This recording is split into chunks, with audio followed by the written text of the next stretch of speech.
On 6 July 1945, General George S. Patton stood alone outside his command trailer, watching Europe exhale after the war.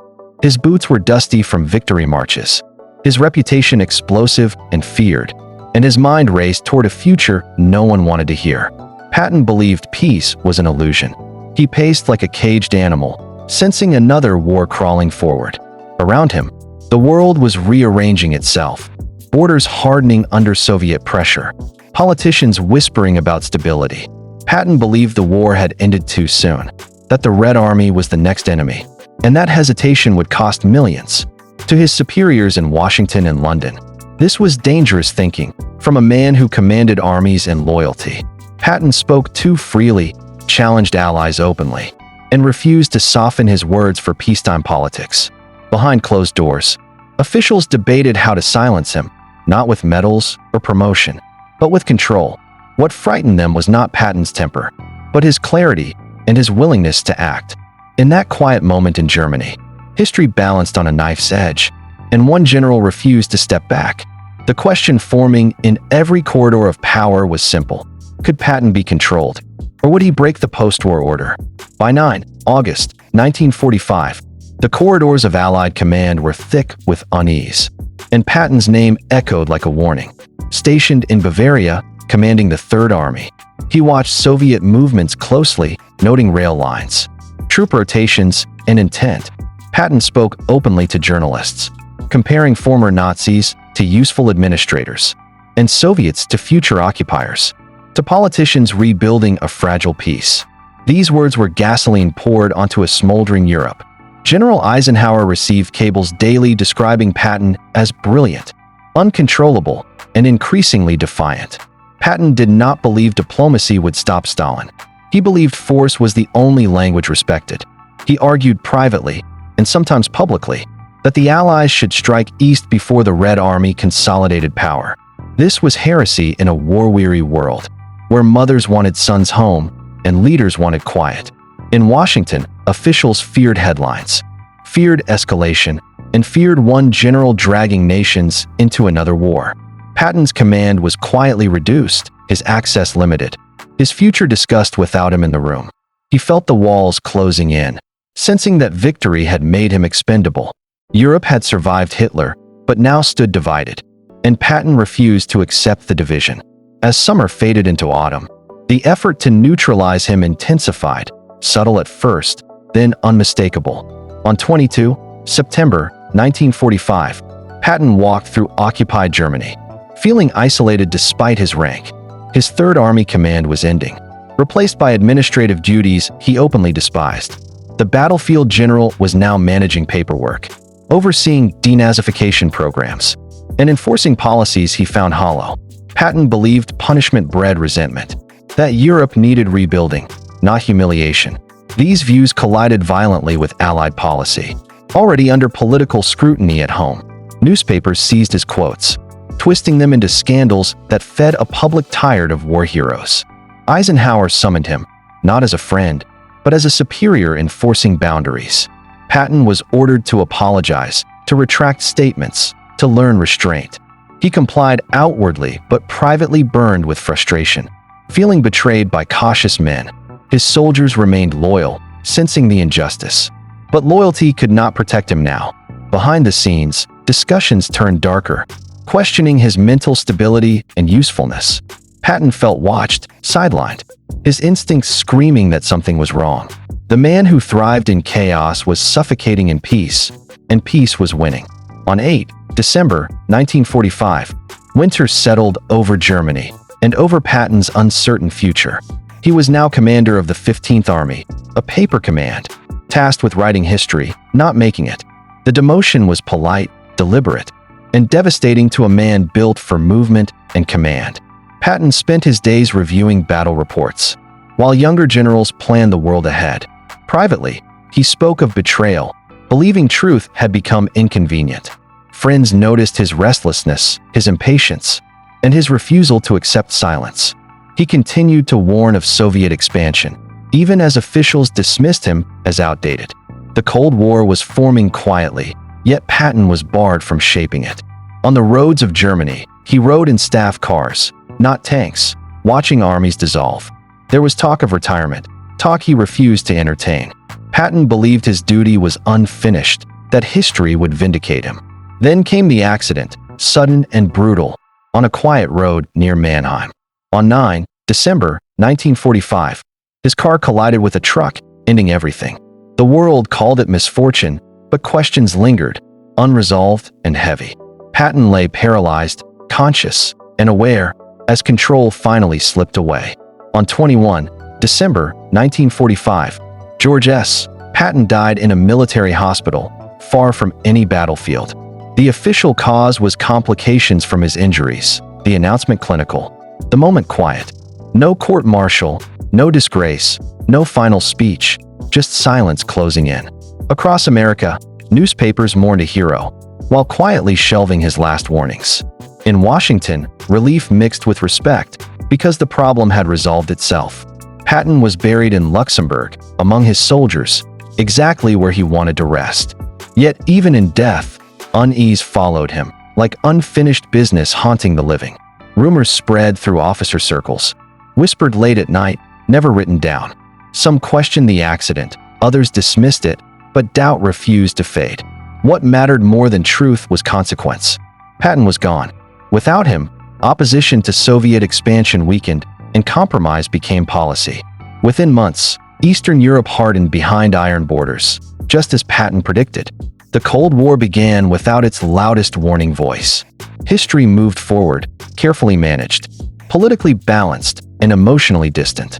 Patton's danger had never been disobedience alone, it was timing. He saw the next war too clearly, too early, and too loudly.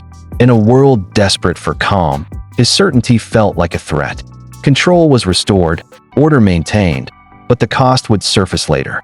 The man labeled uncontrollable may have been the last one paying attention.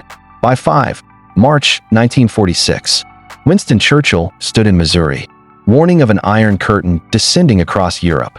The words shocked the world, yet they echoed what Patton had said months earlier. Without Patton, those warnings felt abstract, detached from battlefield reality.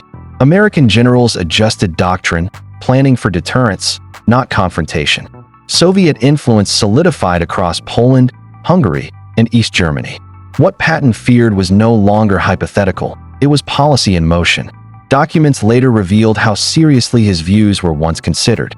Operation plans against the Soviet Union existed, then vanished into archives. Political leaders chose patience, believing time would soften hostility. Patton would have called it fantasy, and history would partially agree. Former soldiers recalled his certainty, his urgency, his refusal to pretend. They spoke quietly, careful not to challenge official narratives. The world preferred calm explanations, not uncomfortable foresight. Patton became mythologized, stripped of context, simplified into a caricature. His warnings survived only in fragments, buried under celebration and relief. The man too dangerous to control was now safe to remember. Yet as alliances hardened and arms races began, his absence loomed. The silence he left behind was filled by missiles and treaties. Control had worked, but control did not equal wisdom. By 12 April 1947, the Truman Doctrine reshaped American purpose and confirmed Patton's abandoned fears. Aid flowed into Europe, not with tanks, but with money, promises, and restraint. The strategy was containment, slow and calculated, avoiding direct confrontation. Patton would have rejected it outright, calling it delay disguised as wisdom. Former officers remembered his belief that hesitation empowered aggressors. Behind policy briefings, military planners quietly studied Soviet capabilities. They recognized the Red Army's strength and the cost of earlier inaction. Patton's absence was felt most in moments requiring moral clarity. He had never feared escalation, only surrender through delay. Public memory softened him, turning rage into color, danger into legend. Films portrayed brilliance while omitting the uncomfortable urgency. His raw honesty did not fit a world-selling reassurance. The Cold War deepened, alliances formed, and Europe remained divided. Each compromise echoed choices Patton would have fought. History rarely rewards those who speak before permission. Patton had been too early, too certain, and too loud. Control succeeded, but foresight was lost in the process. As new generals rose, doctrine replaced instinct. The world entered a colder war without its most aggressive voice. By October 1950, American troops were again fighting, this time on the Korean Peninsula. The war erupted suddenly, brutal and confused, echoing patterns Patton warned about. Generals now faced an enemy backed by communist power, without decisive freedom to strike. Political limits governed every movement. Every decision weighed against global escalation. Veterans remembered Patton's voice, demanding speed, aggression, and clarity of purpose. Instead, restraint ruled the battlefield, and hesitation cost lives. The war settled into stalemate, frozen lines, endless negotiations. It was the kind of conflict Patton despised, where victory was undefined. Military journals quietly revisited his writings, reassessing his post-war predictions. He had believed delay invited bloodshed, not prevented it. Civilian leadership maintained control, wary of another uncontrolled general. Yet the cost of control became visible, measured in years and casualties. Patton's philosophy resurfaced in fragments, studied but never embraced. He was now a cautionary tale, not a model. The world had chosen management over momentum. As Cold War flashpoints multiplied, Korea proved Patton's fears were not theoretical. His absence shaped restraint, and restraint shaped prolonged war. The dangerous man was gone, but danger remained. History rarely asks what might have been done faster. By October 1962, the world held its breath during the Cuban Missile Crisis, staring at annihilation. American leaders weighed restraint against force. Haunted by memories of uncontrolled escalation, Patton's ghost lingered in the room, uninvited, yet unavoidable. Some advisors argued for immediate strikes, others pleaded for diplomacy. Control was the guiding principle, even as nuclear weapons waited. The crisis ended without war, hailed as a triumph of calm leadership. Yet the margin between peace and extinction was terrifyingly thin. Patton would have seen weakness, not wisdom, in mutual hesitation. His philosophy rejected brinkmanship, favoring decisive action before disaster matured. Military academies studied him cautiously, separating tactical genius from political risk. He was taught as an example, not to follow blindly. The dangerous general became a controlled lesson. Across decades, Cold War doctrine hardened around management, not momentum. Wars became limited, conflicts prolonged, victories ambiguous. Patton's belief in overwhelming force vanished from policy. What remained was fear of generals acting independently. That fear shaped every command structure thereafter. The world survived, but often by inches. Patton's danger was never recklessness alone, it was conviction without compromise. By November 1989, the Berlin Wall fell, cracking the world Patton warned about decades earlier.